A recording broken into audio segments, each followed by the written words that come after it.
If you've been sharpening any time at all, in the United States anyway, you've probably encountered the Roc-it dog shear. We're going to talk about how to sharpen it, and this is going to be one of my videos where I'm going to show like normal, typical sharpening that a sharpener might do. So if that's something that you want to see and not all the crazy things I get here, this is a video to watch. And we'll talk about some other things that are coming up and about Roc-it dog shears.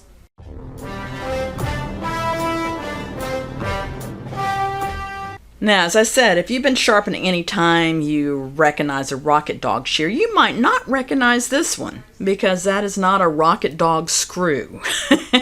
The reason this one came to me from another sharpener, and that's what most of the videos you see and most of the, about 50% of the sharpening I do, they had lost the screw and they'd lost the finger rest. So these are not the original screw and finger rest. I'm trying to think if I've even got one around here to show you. It's a real common shear. It's made by Centrex. This one says Centrex 575 Taiwan. They've probably been around for 15 years. A couple of things you need to know about this shear. It's easy to sharpen. That's why I said this is going to be your typical sharpening video. First, when I was looking at it yesterday, I was thinking it'd never been sharpened, but yeah, it's been sharpened at least once, but someone's done it correctly. So that's a little difficult to see that it's been sharpened, but yeah, it's not, most of the metal is here. It looks pretty good. It's still got their original bumper, which as Roc-it dogs have that, and the original rings. The name Roc-it dog is just about rubbed off, but you can still see Centrex on the back. And now, we had one sharpener, he used to call this the bicycle shear. Yeah, the bicycle shear. When they first came out, and I guess it had to be 15, 18 years ago, something like that, they actually gave away a bicycle when you bought the shear. Yeah, there's promotions from time to time, and so for some of the shear sharpeners that have been around a long time, you may have heard sharpeners refer to as the bicycle shear. I don't think they give away anything with it, but they're really, really common. A lot of the beauty supplies sell them, so that the salesman that's coming through selling the shampoo also has these shears. So they're very easy to obtain and very common. The other thing you've got to know about this shear, and any of them that say Taiwan on the back, you have a good chance of those being a cast shear. So if they're out of alignment, if you're checking the shape of the blade, don't try to bend it or hammer it or anything like that. In fact, these have they have a tendency to break before they bend. So the two clues that they may be a cast shear. One of the people that put a comment in my other video said something, they assume everything's cast. If it says Taiwan and it has this crisp looking ledge, you see that crisp looking ledge there? I'll turn it sideways, maybe you can see a little better. If it has that little crisp ledge, those are two clues that it is a cast shear. Now I know shears that come from Taiwan that are forged, fully forged. I know of shears, fishbone is one that has this crisp ledge here that is fully forged. I mean, it's not a cast shear. But if you see the combination of both of those, don't bend it. Don't bend it. So just be real careful. But the upside to it, these cast shears hardly ever get out of alignment, because if they hit them hard enough to bend them, they're going to break. And I have people that have cast shears. Some of our Bonika silks and some of our other shears in the past have been cast, and they're 20 years later are cutting with them. So I know a lot of people look down on cast shears, but they have their place. They're really workhorses. And this one is a heftier shear. It's a stronger shear, and it's kind of fun to sharpen. So I am really rambling on, and I know a lot of you want to see me get down to sharpening these shears, and I will do that right now. So here's my Roc-it dog. I've replaced the finger rest, not with the original one. I've replaced the screw, not the little leaf clicker plate. My first step in sharpening these is to see how they cut now. And I can see a lot of nicks here. I'm sure they're not going to cut well, but just out of curiosity. See, they even putting pressure down, I can barely make them cut. But cutting easy, and that's with them adjusted right. There's all kinds of nicks there, so I know that they need sharpening. So I don't normally take these rings out and clean underneath them. I know some people that do. I got in trouble early on at one of the salons I was at, and I took the ring out and it was so brittle it broke, and then I didn't have one to replace it with, and they weren't happy with me. So these are easy to take apart. So I'm going to kind of whip right through this. And this is your typical sharpening. That's a pair of shears that doesn't have deep nicks. It's not in bad shape. It's been sharpened at least once.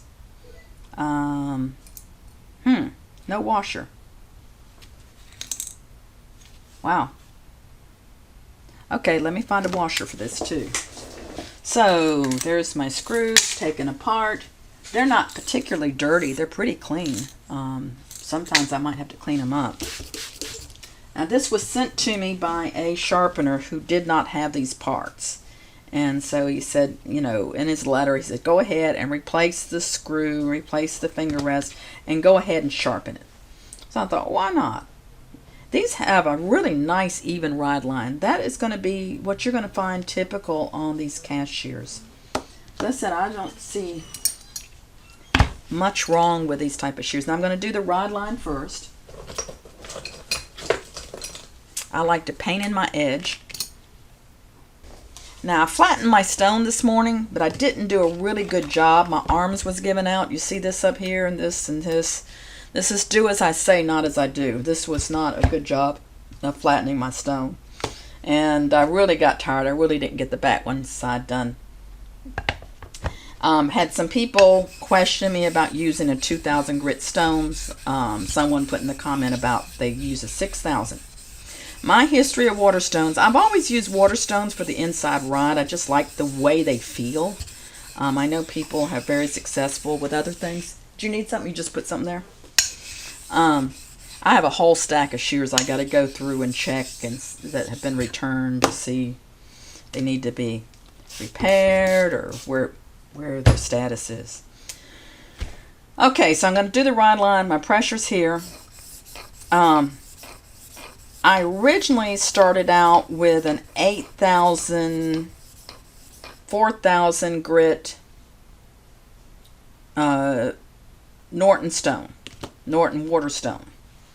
Then my next one, I went to a Japanese water stone. It might have been 6,000 grit. And I was surprised the 6,000 grit was actually finer than the 8,000 grit on the Norton that I was using. And it didn't dish out as bad. The Norton one, I really had to use a lot of water on it. But both of them gave me good results. I'm looking at right up here. I'm not getting that back area as well as I could, so I'm going to kind of scratch it here. Then I love the Shapton, used it for years, the Shapton 6,000. It's a pink stone. I still have it here. I used that for a long time. Nothing wrong with it either. And then I started getting more training. And with the factories, I found out they're using a 2,000 grit. And then I was taking some more classes with Eichert Brothers, Uwe at the time, and he was using, I think, 1,000 grit. And I'm finding out as I'm, learning more from the factories, they're rarely using anything finer than a 2,000 grit. If you get them too slick, they can have a tendency to push the hair. You want a little bit of bite. Now, some of the shears that people use them mostly for slide cutting or point cutting, I might go to finer grit, but 2,000 seems to do fine for everything. It's got enough aggression that I'm not here working the shears all day long to get a ride line, but it's smooth enough that it's factory level sharpening. So I don't see any reason doing it any finer than the factory, although, you know, it's up to you what you want to use. I'm using a slightly worn 800 grit cushion plate on my Simek machine. I like the Simek, well, it's our design, but I like it because I can do it upright or on the side. And I can set the clamp very precisely for doing convex and Roc-it. If you're going behind another sharpener, all you can tell if you're freehanding it is what they did last. You can't necessarily tell if you want the angle. So 45 usually is the correct angle for this. If it was a really hard-working shear and they're abusing it, I might do 40. Rarely on this one would I pop it up to 50 degrees.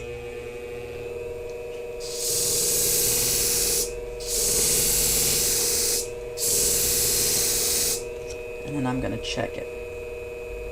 I've got to burr all the way down. You can see a little bit of red at the tip, a little bit back here, which is common because there's a little bit of a radius to the blade. And so to get here and here, I do a little rocking. Just teeny, not like huge, but just a little bit rocking.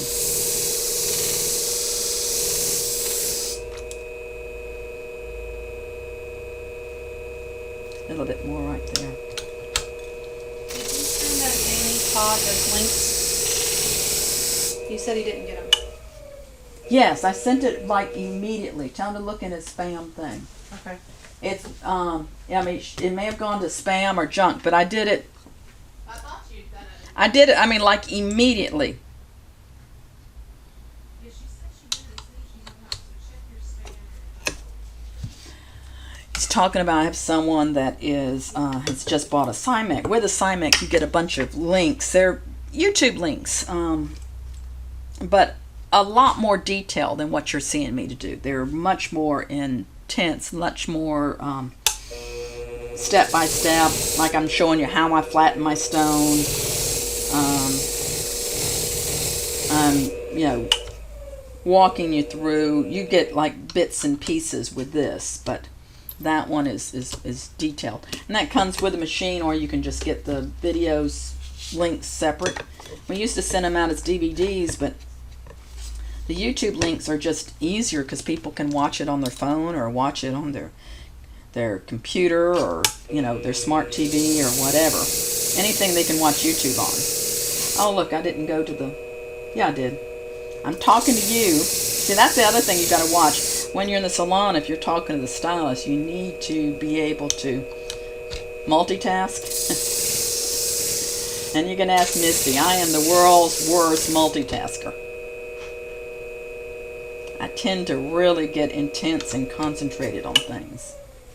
Misty was just commenting on that today, how once I get into a project, don't interrupt me. I get so focused on it, I can't, the interruptions make me crazy.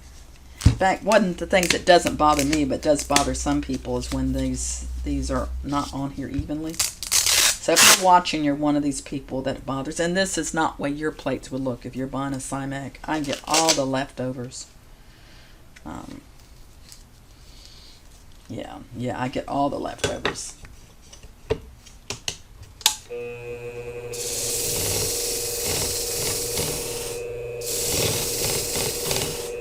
Anyway, we're going to be making a few minor changes to the Simek, just some little ones, mostly to the arm and the clamp.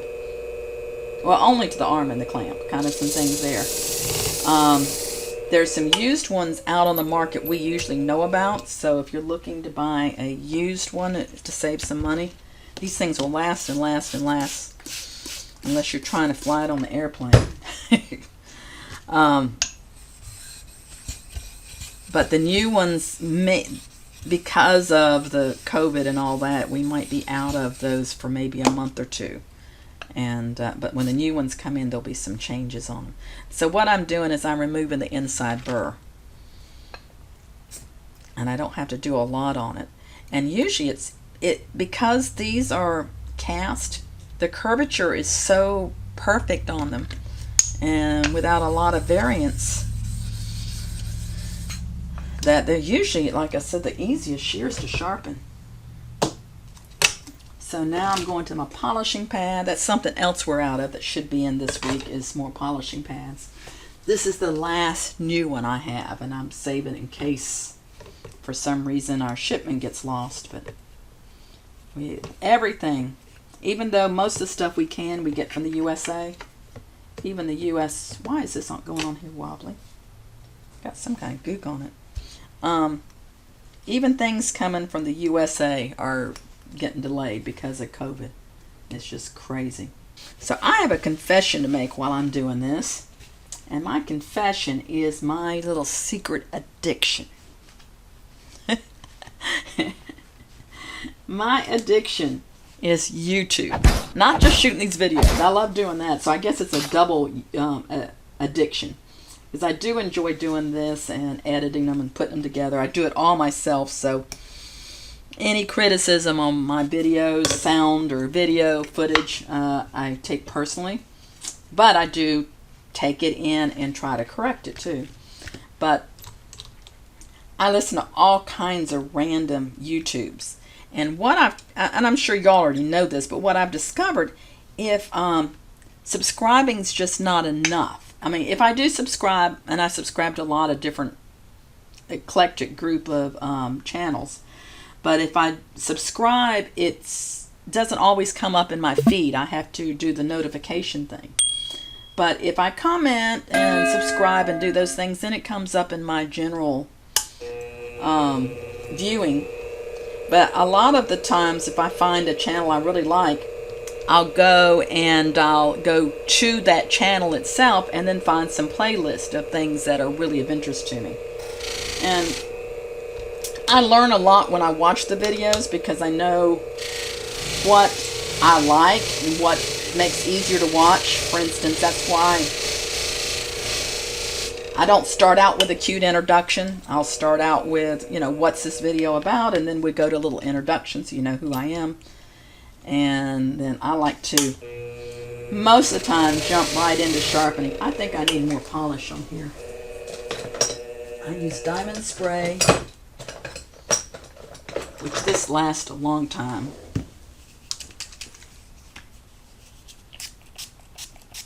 I really need a new felt pad, but I don't want to give myself one until, as I said, that's my last one over there. Shipment's due in this week. We got the tracking number on Monday, and this is Wednesday.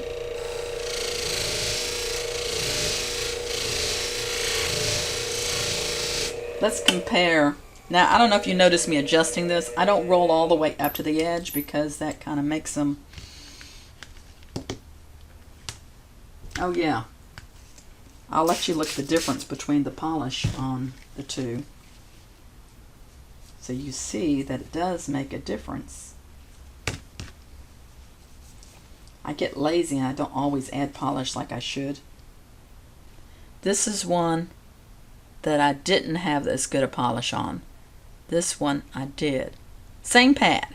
Same pad, it's just I applied the polish. So I'm going to repolish this one.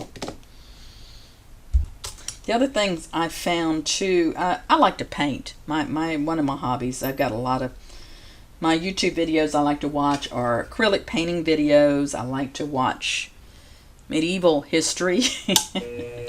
Ask me all about Richard III or whomever. I like science videos.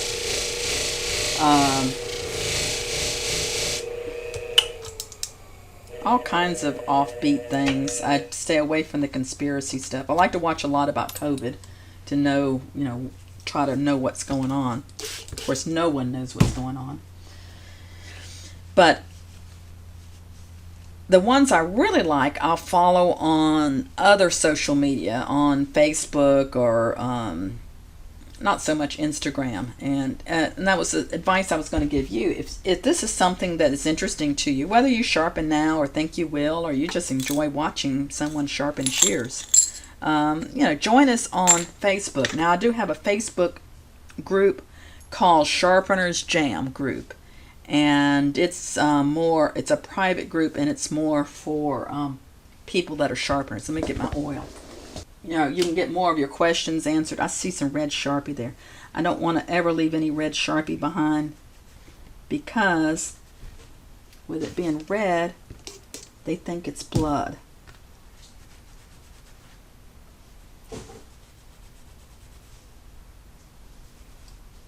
Well, it's hard to get off there. All right, now I need to add a little bit more oil.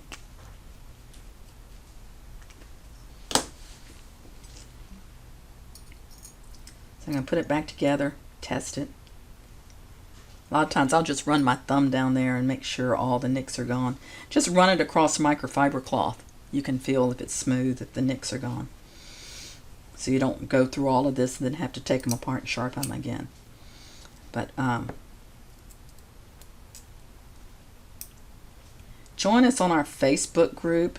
If you think you want to get into the shear sharpening business for the hair salons, I highly recommend, and I'll pull this out and show you my book. It's on Amazon. It's also on the website, but it has a lot of little tips. Even if you're already sharpening beauty shears, you may get something out of it. But I put over 30 years worth of experience in working with sharpeners into this book.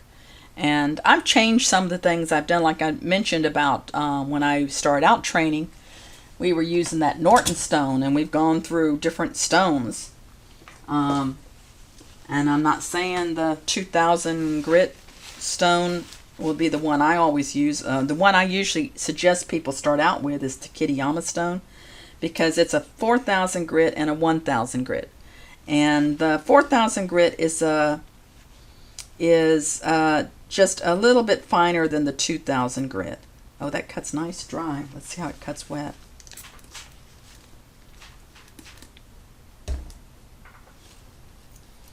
Water stones tend to be a personal thing. Cuts good wet, but that's a little bit loose. You see that? One click. I think that's a 2-click loose. Maybe 3-click. And then once you get it there, wiggle it. It should cut even better. Yep. Let's see how it cuts hair.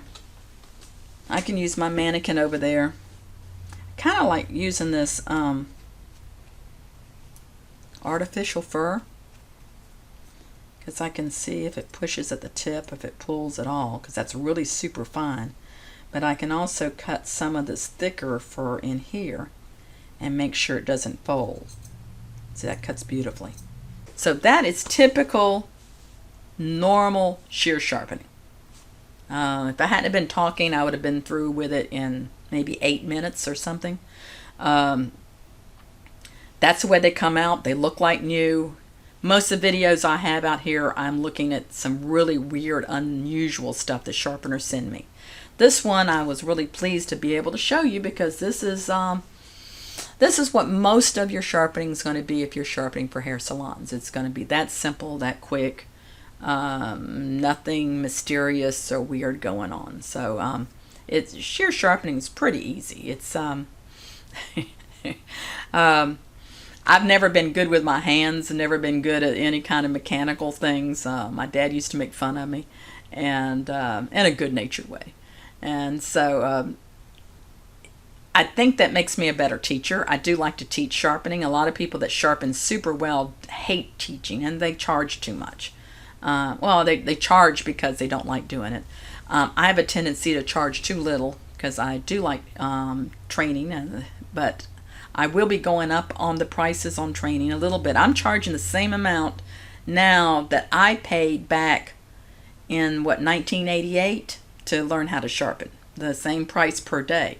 So I'll be probably January 1st going up a little bit, but anybody that books earlier will get the lower rate. And if you have any questions, put the comments below. When I find out, if you comment on something, even you say, I like the video or whatever, it helps my videos to come up a little bit more frequently in your feed from YouTube. And if you dislike it, go ahead and click the dislike, because the new YouTube thing doesn't show how many people dislike a video. I'll see it, so I'll know. But don't be afraid to hit the dislike if you don't like it. If you like it, though, do click that too. Typical sharpening. This is the Roc-it dog.